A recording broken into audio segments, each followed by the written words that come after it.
Good morning everyone, সবাই কেমন আছো? তো সকাল বা সন্ধ্যাবেলায় চায়ের সাথে যদি একটুখানি গরম গরম পকোড়া বা বড়া খাওয়া হয় তাহলে কিন্তু বেশ লাগে। বিশেষ করে শীতকালে তো একটুখানি গরম গরম চায়ের সাথে বড়া খেতে সবার ভালো লাগে।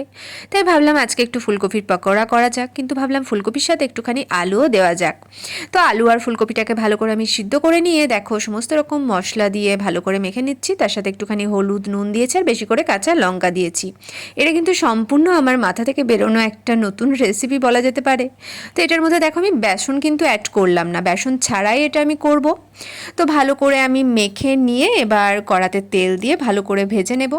তো দেখো আমি কড়াতে তেল দিয়ে ভালো করে ডাব ডাব করে দিয়ে দিলাম। তো এটার মধ্যে ধনেপাতা দিলে কিন্তু বেশ ভালো লাগতো, কিন্তু আমার ঈশানবাবু আবার ধনেপাতা একদমই পছন্দ করে না, তাই জন্য এটা ধনেপাতা বিনাই আমি করলাম।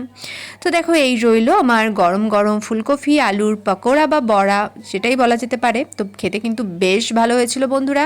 তো চলো এদিকে আমি আলুর পকোড়া, আলু ফুলকপির পকোড়া আর চাটা খেতে থাকি, আর তোমরা আমার ফেসবুক পেজ প্রোফাইলটাকে ফলো করতে থাকো। আর অবশ্যই ভিডিওটি ভালো লাগলে একটি লাইক করে যেও। আর আমার রেসিপিটা কেমন লাগলো সেটা কিন্তু অবশ্যই কমেন্টে জানিও। টাটা।